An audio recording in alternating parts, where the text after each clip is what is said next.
In the dim glow of a Nashville studio, under the weight of midnight confessions, Victor strummed the final chord of his latest song, his fingers trembling as lyrics poured out like blood from a fresh wound.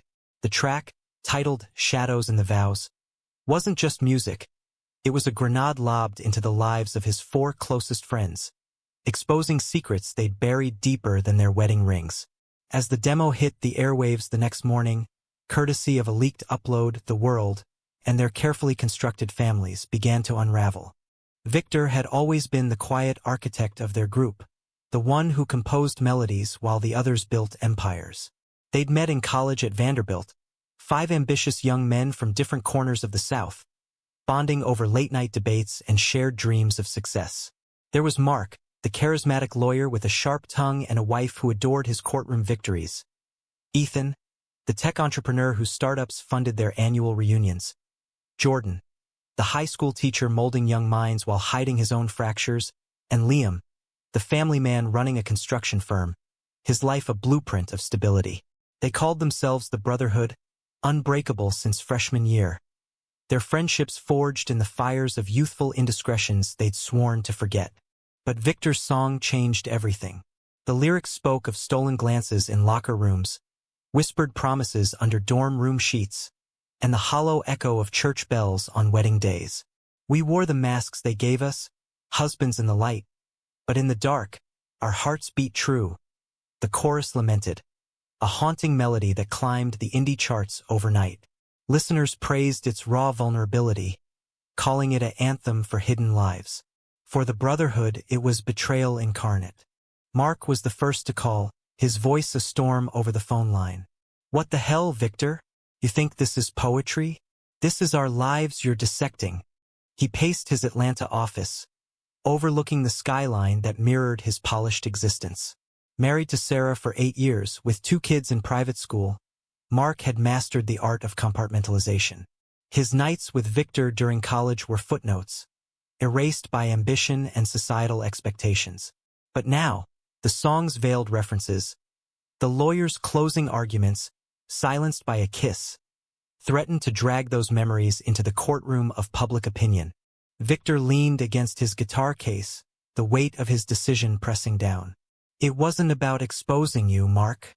It was about me. I couldn't keep pretending anymore." Divorced 2 years ago from Emily, who had sensed the distance but never the truth, Victor had poured his soul into music as therapy. The song was his coming out, but it inadvertently pulled the others into the spotlight. He hadn't named names, but the details were damning for those who knew where to look. Ethan, in Silicon Valley, heard it on a podcast during his morning run. His heart skipped as the verse about the coder's algorithms, failing to compute the heart's code, hit home. He'd built a fortune on innovation, married to Mia, his college sweetheart turned business partner. Their life was a tech fairy tale, venture capital galas, a sprawling home in Palo Alto. But Ethan's secrets lingered in encrypted files of his mind. Stolen weekends with Jordan during a group trip to New York, rationalized as experimentation. Now, with the song viral, Mia's questions loomed. "Is this about you?" she asked over dinner, her eyes searching his face. Ethan forced a laugh. "Victor is just dramatic. Always has been." The group chat exploded that afternoon. Jordan, grading papers in his Chicago apartment, typed furiously, "This isn't just your story, Victor. We all agreed past is past." Jordan's marriage to Rachel was his anchor, a quiet life of lesson plans and PTA meetings. As a teacher, he feared the backlash, parents whispering about influences on their kids. His verse in the song, "The educator's lessons, unlearned in his own bed," cut deep, reminding him of nights with Liam, when vulnerability felt like freedom. Liam, the last to respond, was in Dallas, overseeing a site where steel beams rose like the walls he'd built around his heart. Married to Brooke with 3 children, he embodied the American dream. Barbecues, football games, church on Sundays. The song's line about the builder's foundations, crumbling under hidden weight, made him drop his hard hat.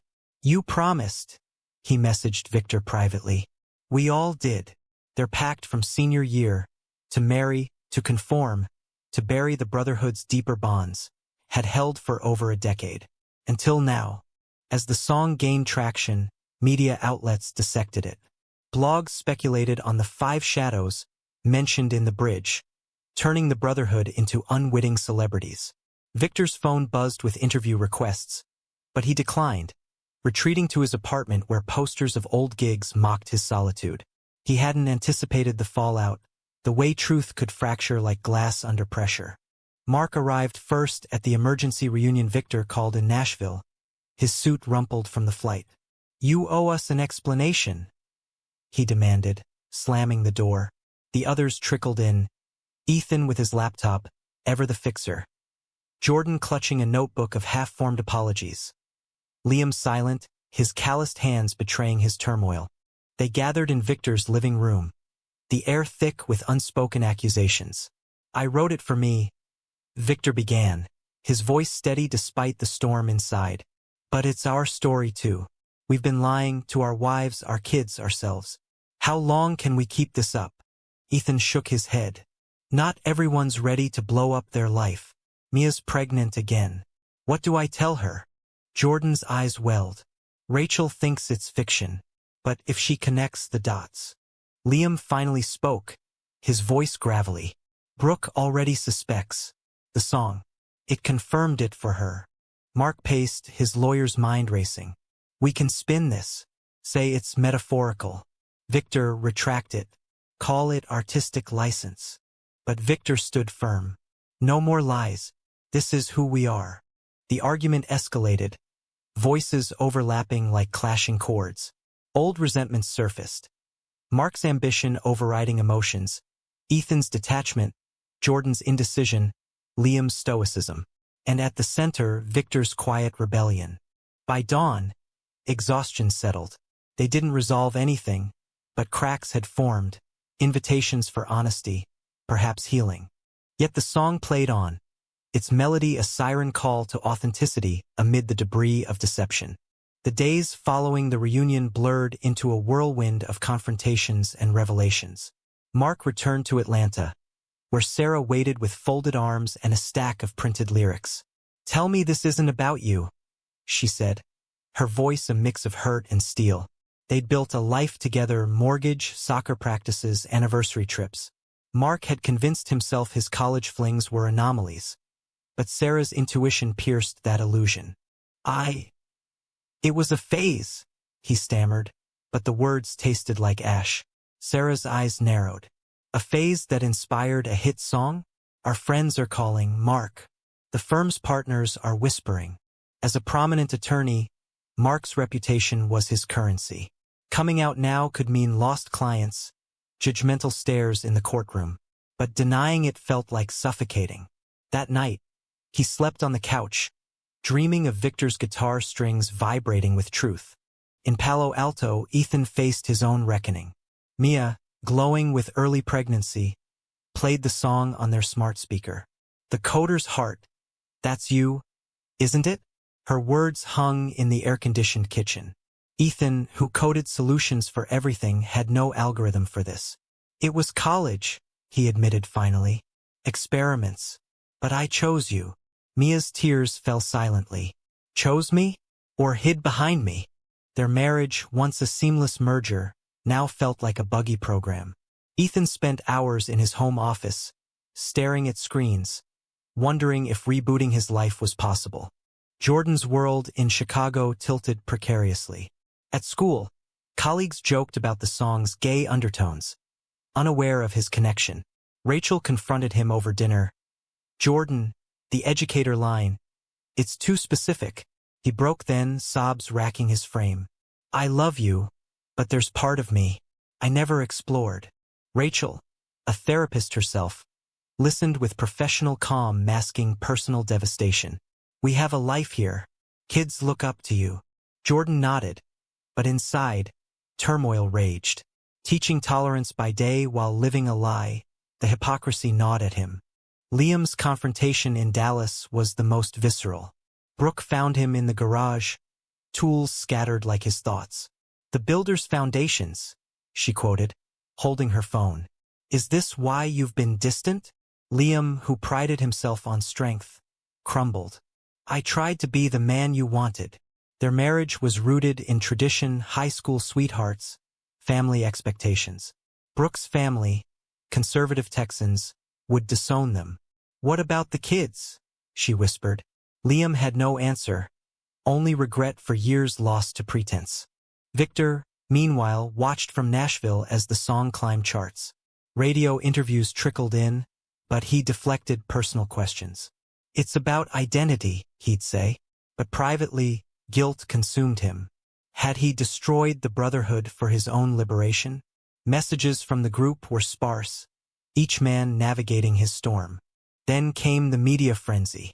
A viral TikTok dissected the lyrics, speculating on real-life inspirations. Is this about a secret gay fraternity? Commenters asked. The brotherhood's names surfaced in forums. Old college photos dug up, connections made. Mark's firm issued a statement. Personal matters are private. But privacy was a luxury gone. Ethan proposed a group video call. We need a plan, he said, ever the strategist. Screens lit up with weary faces.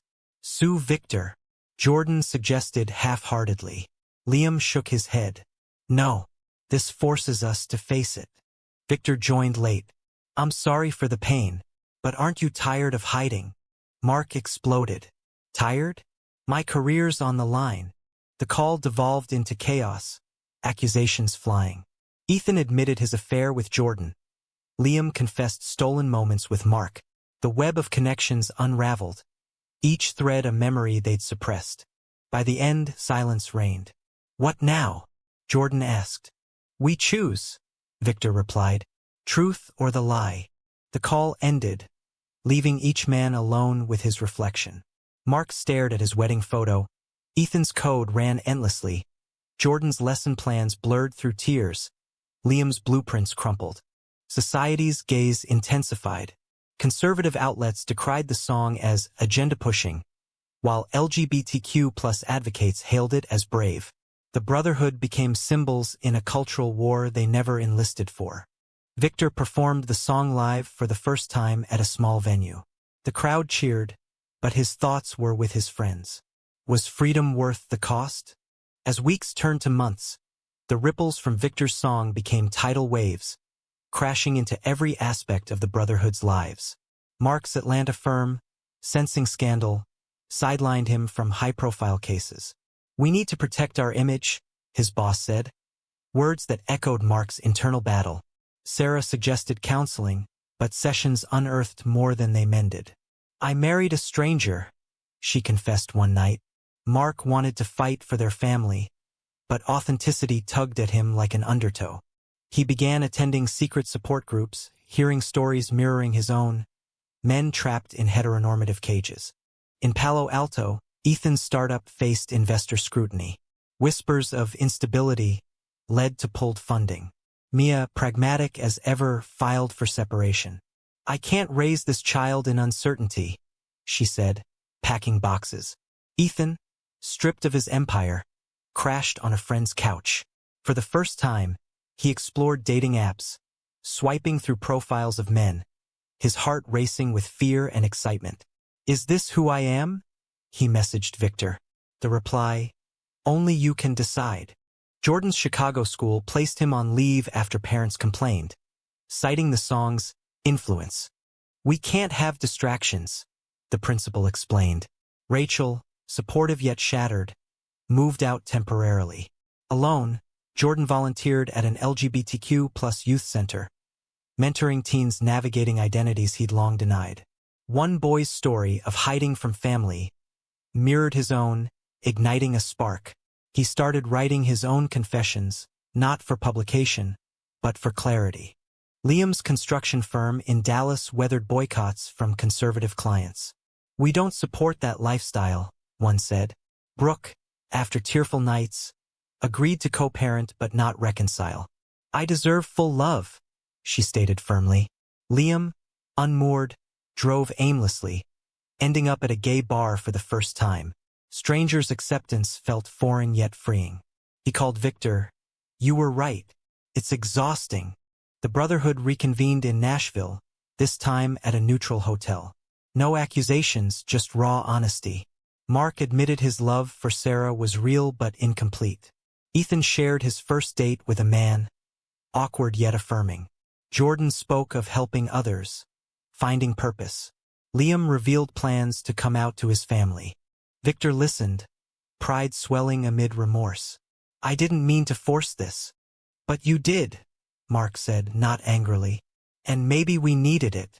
They toasted to uncertain futures, bonds strained but not severed. Society's conflicts loomed, family rejections, career setbacks, public scrutiny. Yet, in that room, vulnerability bred strength. The song evolved into a movement. Victor released an album, proceeds benefiting LGBTQ+ causes. Interviews delved deeper. It's about the cost of conformity, he'd explain. Mark divorced amicably, co-parenting while exploring his identity. Ethan rebuilt his life in San Francisco's queer community. Jordan returned to teaching, advocating for inclusive education. Liam's coming out inspired his eldest son to support him. But healing wasn't linear. Backlashes persisted. Online hate, estranged relatives. The brotherhood leaned on each other, their friendship a lifeline. Victor reflected on stage one night, guitar in hand. We were 5 men, living scripts written by others. Now we're rewriting our own. The crowd roared, but Victor wondered. At what price? With the album's success, Victor became a reluctant spokesperson, his face on billboards, his story dissected in podcasts. Nashville's music scene embraced him, but the brotherhood's individual journeys diverged, each man grappling with society's unforgiving lens. Mark, now single in Atlanta, faced courtroom prejudices. Your personal life affects credibility, a judge hinted during a case. He joined advocacy groups, channeling anger into legal reforms for LGBTQ+ rights. Sarah, though hurt, remained a friend, their children adapting with resilience. Dad's happy now, his daughter said, words that mended old wounds. Ethan thrived in San Francisco, launching a new app for queer networking. From hiding to helping, he joked in interviews. Mia remarried, but they co-parented amicably, their child a bridge between worlds. Ethan's relationship with a fellow entrepreneur blossomed, tentative steps toward commitment. Yet, doubts lingered. Was this rebellion or reality? Society's tech bubble celebrated diversity, but family gatherings brought awkward silences from relatives. Jordan's advocacy in Chicago drew media attention. He spoke at conferences, sharing how the song catalyzed change. Education starts with truth, he'd say. Rachel and he divorced, but she encouraged his path. Dating men felt liberating, though parental backlash stung, his conservative parents disowning him. At the youth center, he found family in surrogates, teens' gratitude fueling his resolve. Liam's Dallas life transformed slowest. His firm stabilized with progressive clients, but personal losses mounted. Brooks' family shunned him. His children navigated peers' taunts. Why did you lie? His son asked. Liam's answer, fear. He met someone, a quiet architect, sparking hope. Coming out publicly via a local op-ed, he faced protests but also support from unexpected allies. The Brotherhood's annual reunion shifted to virtual, distances physical and emotional. We've changed, Ethan noted. Victor agreed. For the better? Conflicts arose anew. Mark blamed Victor for career stalls, Jordan for lost anonymity. But beneath, gratitude simmered. You gave us permission, Liam admitted. Society's debates amplified. The song sparked panels on closeted lives, conservative pundits decrying moral decay, progressives praising exposure. The Brotherhood became case studies in articles, their privacy eroded. Victor toured, each performance a catharsis. In New York, he met a fan whose story echoed theirs. Your song saved me. It reminded him of the greater good amid personal chaos. Yet, isolation crept in. Victor's relationships faltered, trust issues from the fallout. Am I the villain? He confided to a therapist. The climax came at a group therapy session Victor organized. In a Nashville retreat, they confronted buried resentments. "You outed us," Mark accused. "I outed myself," Victor countered. "You were collateral." Tears flowed, forgiveness tentative. They emerged closer, scars binding them. As years hinted at passing, the song faded from charts but lingered in cultural memory. The brotherhood endured, each man authentically himself. Time wove its threads through the brotherhood's lives, turning raw wounds into faded scars, though the echoes of Victor's song never fully silenced. Mark rose as a civil rights lawyer in Atlanta, championing cases for queer families. His own blended one a testament to resilience. He remarried, a man named David. In a quiet ceremony, their vows honest and unburdened. Society's acceptance grew, but prejudices lingered in subtle forms. Sidelong glances at PDA meetings, hushed comments in boardrooms. Mark's fire, ignited by betrayal, now burned for justice. Ethan's San Francisco venture exploded, making him a queer tech icon. He and his partner adopted a child, building the family he'd once faked. Mia's blessings at holidays bridged old divides. Yet, Ethan wrestled with imposter syndrome. Did I earn this? Or did Victor force it? Public speaking tours shared his journey, inspiring closeted professionals, but online trolls reminded him of the cost. Lost friends, fractured faith. In Chicago, Jordan authored a book on inclusive education, royalties funding scholarships for LGBTQ+ youth. Single but content, he dated sporadically, prioritizing self-discovery. His parents' reconciliation came slowly, a Christmas card the first olive branch. "I teach truth now," he told Victor. The song, once a curse, became a curriculum tool, sparking classroom discussions on identity. Liam's Dallas firm pivoted to sustainable builds, symbolizing his rebuilt life. With his partner, they fostered teens from broken homes, offering the stability he'd craved. His children, now advocates themselves, defended him fiercely. "Dad's brave," his daughter proclaimed at a school event. Community backlash waned, replaced by quiet respect from neighbors who'd witnessed his integrity. Victor, the catalyst, achieved stardom but sought solace in songwriting retreats. His relationships deepened, a long-term partner understanding his complexities. Royalties funded charities, but fame's isolation prompted reflection. Was it worth it? Reunions became annual pilgrimages, the brotherhood's bond unbreakable, forged anew in authenticity. Society evolved around them, laws passed, attitudes shifted, but conflicts persisted. The song remained a flashpoint, debated in forums. Did exposure liberate or destroy? In their final group toast under Nashville stars, Victor raised a glass. "To the shadows we escaped." They clinked, hearts full, paths divergent yet intertwined. But as the melody of their lives played on, one question lingered, inviting endless debate. Was Victor's act of truth-telling heroic self-liberation, or selfish destruction of his friends' carefully built worlds?